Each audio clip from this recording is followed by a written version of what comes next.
Assalamualaikum warahmatullahi wabarakatuh. Alhamdulillah, wassalatu wassalamu ala sayyidina Rasulillah Muhammad bin Abdullah, la hawla wa la quwwata illa billahil aliyyil azim. Subhanaka la ilma lana illa ma 'allamtana innaka antal alimul hakim. Rabbi zidna ilma warzuqna fahman wasi'a. Amin ya rabbal alamin.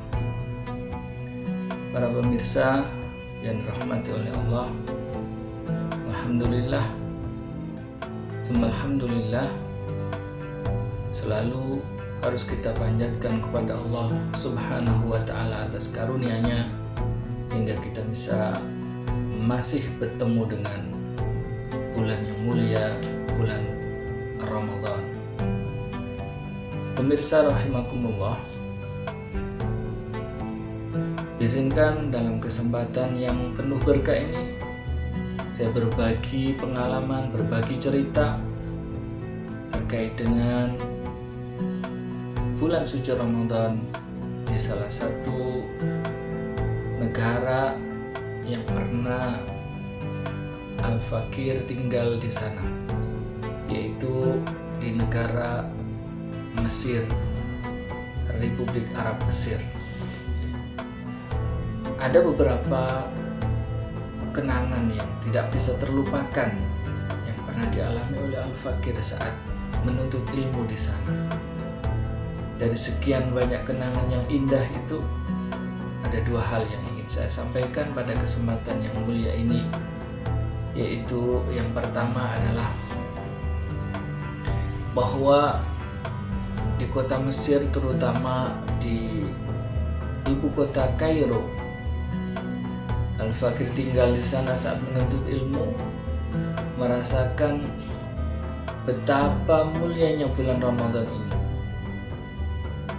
yaitu dengan adanya kegiatan yang hampir dilakukan oleh setiap orang-orang kaya yang ada di kota Kairo saat itu, yaitu dengan mengadakan jamuan berbuka puasa yang mereka istilahkan dengan Maidatur Rahman, yang secara tekstualnya bisa diartikan sebagai hidangan dari Allah yang bersifat penuh kasih.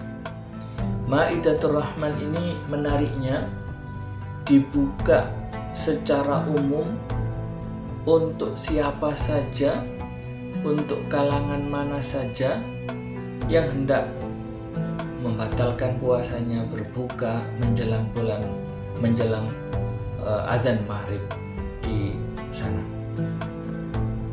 Dan ingat sekali saat itu Al-Fakir dengan teman-teman biasanya menjelang berbuka tidak pernah merasa khawatir nanti akan berbuka makan apa, karena kita tinggal memilih di rumah siapa nanti kita akan berbuka, karena hampir di tempat-tempat mulia, di tempat-tempat orang yang kaya, di sana semuanya menyediakan Maidatur Rahman yang diperuntukkan secara umum.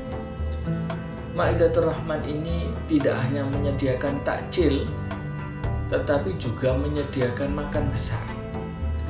Nasi dengan lauknya, ada daging onta, ada daging kambing, daging kerbau, ayam dengan bumbu masakan ala Mesir, dan tidak hanya satu macam.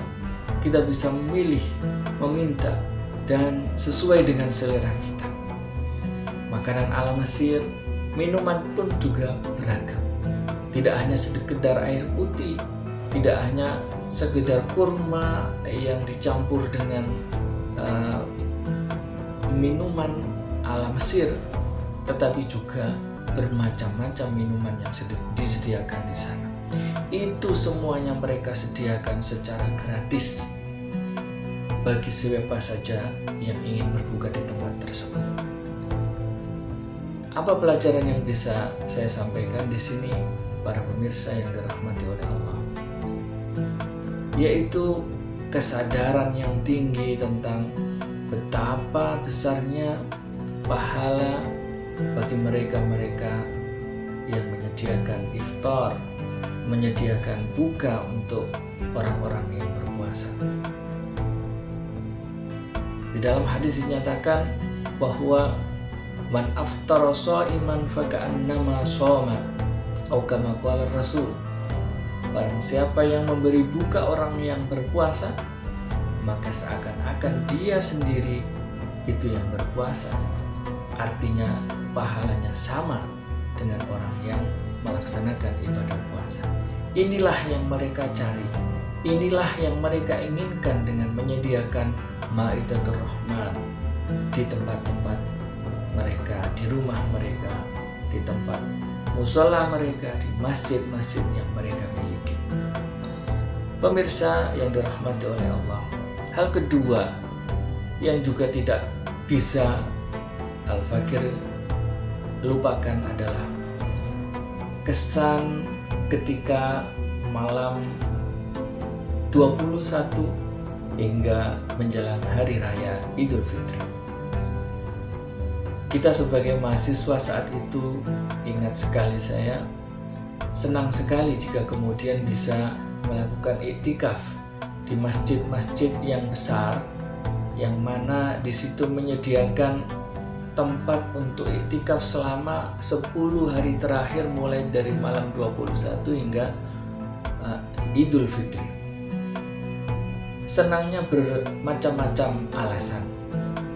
Salah satunya yang menyebabkan Al-Fakir dan kawan-kawan mahasiswa saat itu merasa senang adalah biasanya di akhir Qiyamul Lail kita biasanya mendapatkan bagian dari zakat yang diterima oleh lembaga atau badan ambil zakat yang ada di masjid tersebut, diberikan kepada para pencari ilmu dari luar negeri, termasuk kami-kami yang dari Indonesia. Bahkan ada sebagian teman, kawan-kawan yang dari Indonesia selalu mencatat mana-mana masjid yang di situ biasanya mendapatkan zakat banyak sehingga bisa membagikan zakat kepada para muktakifin atau orang-orang yang iktikaf di masjid di situ dengan jumlah nominal yang banyak. Masjid-masjid seperti itu biasanya banyak penggemarnya, banyak orang yang mengikuti iktikaf di dalam masjid tersebut. Saya ingin menyampaikan bahwa ada banyak hal yang bisa kita ambil pelajaran terkait dengan peristiwa iktikaf di akhir 10 bulan Ramadan tersebut.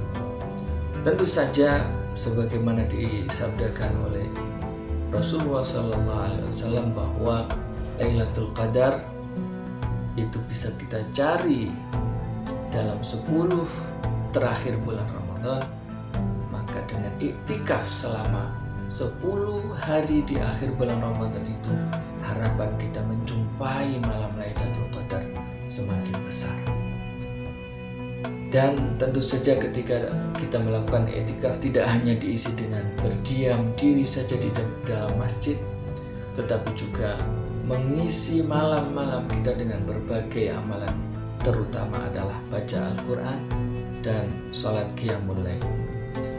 Al-Fakir sangat ingat sekali, selain taraweh yang biasanya dilaksanakan setelah sholat Isya sampai tengah malam, menjelang pukul 10 atau setengah 11, juga di masjid-masjid Mesir biasanya juga dilakukan Qiyamul Lail yang biasanya dimulai pukul 11 malam, mulai pukul 1 malam hingga menjelang sahur. Semuanya itu dilakukan umumnya di masjid-masjid besar yang mana di situ bisa menampung kapasitas orang-orang yang sedang iktikaf, yang juga tentu saja memerlukan tempat tidur untuk beristirahat. Para pemirsa yang dirahmati oleh Allah, setidaknya dua hal tersebut kita berharap bisa menular budaya baik tersebut bisa menular ke negara kita di tanah air di Indonesia Raya. Mudah-mudahan kita semuanya diberikan pertolongan oleh Allah Subhanahu wa Ta'ala untuk melewati bulan suci Ramadan ini dengan sebaik-baiknya.